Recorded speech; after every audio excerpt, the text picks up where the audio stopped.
विद्यार्थियों नमस्कार।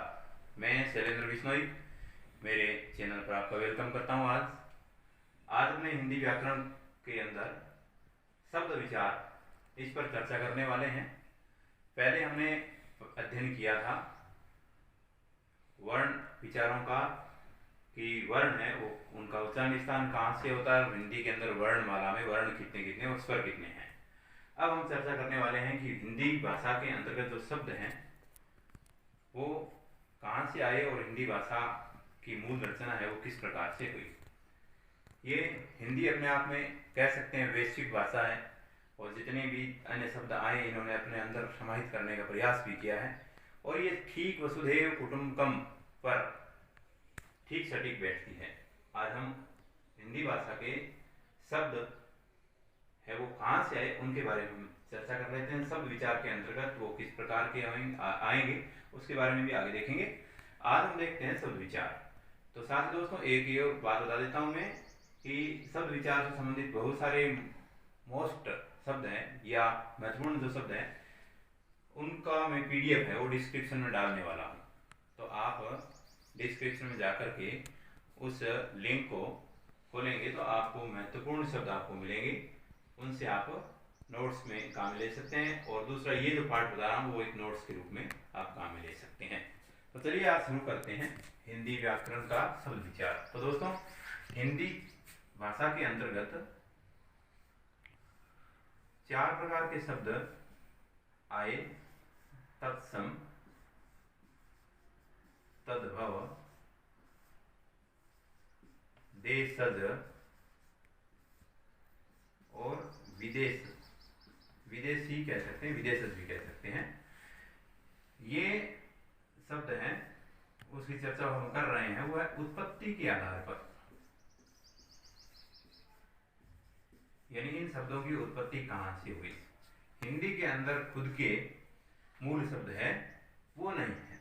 अब आज सबसे पहले करते हैं तत्सम कौन से हैं। तत् यानी उसके,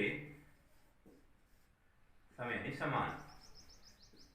अब किसके समान? हिंदी की मातृभाषा है संस्कृत,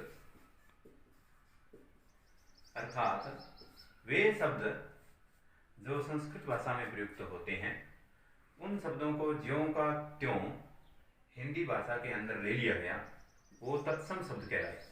यानी उसके समान, यानी संस्कृत भाषा के शब्द थे उसमें। अब विशेष पहचान क्या है कि इस संस्कृत भाषा के जितने भी शब्द हैं लगभग उसमें आधा अक्षर आएगा, अर्ध अक्षर।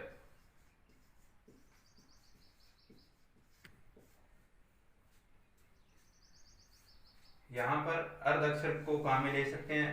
दूसरा इसकी पहचान में ये कह सकते हैं कि जो तत्सम शब्द है उसमें 95% ऐसे शब्द होंगे जिनके अंदर अर्ध अक्षर काम में लिया जाएगा। तो सीधी सी पहचान ये है कि तत्सम शब्द है उसमें ये पहचान आएगी। उसको परिवर्तित यदि करते हैं और परिवर्तित करने के बाद में जो शब्द बदल करके दूसरा रूप लेकर के आता है तो वो शब्द कहलाते हैं तद्भव। यानी उसके समान जो शब्द थे उनको बदल करके हमने परिवर्तित करके हिंदी भाषा के अंदर प्रयुक्त किया, वो तद्भव शब्द कहलाए। जैसे एक शब्द है आश्चर्य, हमने हिंदी के अंदर लिया बदल करके अचरज,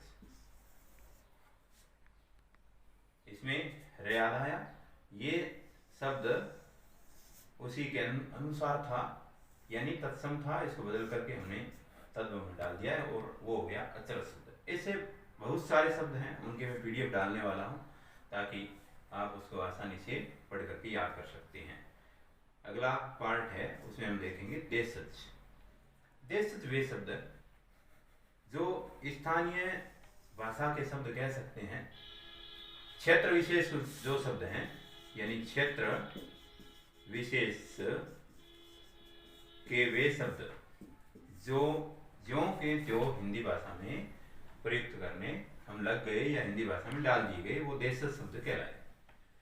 और भारत के अंदर विभिन्न क्षेत्रों के अंदर जो लोग रह रहे हैं उनके जो वहाँ के शब्द हैं अन्य स्थानों पर शब्द काम में नहीं लिए जाते परंतु उस जगह पर उन शब्दों को काम में लिया जाता है, तो उन शब्दों को सीधा ही हिंदी भाषा के अंदर काम में लिया गया, तो वो देशज शब्द कहलाए। अब अगले शब्द विदेशी यानी विदेशज। वो शब्द से पहचान होती है कि कौन से शब्द होते हैं। वे शब्द जो आर्थिक, सांस्कृतिक या सामरिक दृष्टि से भारत की इस हिंदी भाषा के अंदर वो शब्द काम में लिए गए। जैसे बाहर से लोग हिंदुस्तान पर आक्रमण करने आए, उनके साथ वहाँ की संस्कृति और वहाँ की भाषा भी आ गई। उन भाषा के शब्दों के या उस भाषा के शब्दों को हिंदी के अंदर ज्यों का त्यों शामिल कर लिया गया, वो विदेशी शब्द कहलाए। जैसे शब्द है एक स्टैंड। ये स्टैंड शब्द हिंदी में काम में लिया जाता है भाषा के अंतर्गत, परंतु है ये अंग्रेजी का। चाय शब्द हिंदी का नहीं है, बाहर से लिया गया है, यानी ये शब्द आया है चीन से। तो इन शब्दों को जैसे यहाँ काम में लिया। ताला, जहाँ ताला की बात करते हैं, कहते हैं कि हिंदुस्तान में कभी घरों के अंदर लोग ताले नहीं रखते थे, यानी इतना विश्वास था लोगों के घरों के अंदर ताले नहीं। ताले का मतलब ये था, कहते हैं कि उस समय घरों के दरवाजे भी नहीं होते थे और तालों की आवश्यकता नहीं थी, क्योंकि विश्वास मजबूत था। धीरे धीरे बाहरी आक्रमणों की वजह से लोग, हिंदुस्तान के अंदर रहने वाले जो लोग थे, वो भी अपने आप में असहज महसूस करने लगे, अपना आप को असुरक्षित महसूस करने लगे। तो बाहर से जो लोग आए, वो अपने साथ में ताला लाए। तो ताले का नाम यहाँ के लोग तो जानते नहीं थे, तो इन शब्दों को जो ताला बाहर से लेकर के आए, उस शब्द को हिंदी भाषा के अंदर ताला ही रख दिया गया। तो ये शब्द भी बाहर से आया। इस प्रकार के जो शब्द है वो विदेशों से लिए गए। विदेशी भाषा के जितने शब्द थे वो लिए गए, उनको हम विदेशज शब्द कहते हैं। ये उत्पत्ति के आधार पर ये 4 पार्ट है: तत्सम, तद्भव, देशज और विदेशज। इन चारों के महत्वपूर्ण शब्दों की PDF में डिस्क्रिप्शन में डालने वाला हूँ एक लिंक। उस लिंक से आप सीधा इन सभी महत्वपूर्ण शब्दों को उठा सकते हैं और आप नोट्स बना सकते हैं। और ये सभी शब्द है वो अति महत्वपूर्ण हैं। राजस्थान के अंदर जितनी भर्ती होती है उसमें अगर ये आते हैं, तो ये मान के चलिए कि इन शब्दों को जो मैं PDF डालने वाला हूँ वो ज़्यादा प्रयुक्त होने वाले हैं। इसलिए ज़रूर आप उस लिंक को ओपन करें और पूरा देखें। साथ ही आपको ये बात समझ में आई या आज का चैप्टर यदि समझ में आया है तो प्लीज़ लाइक करें, और मेरे चैनल को सब्सक्राइब नहीं किया सब्सक्राइब करें, और अपने दोस्तों के साथ शेयर करना न भूलें। जय हिंद, जय भारत।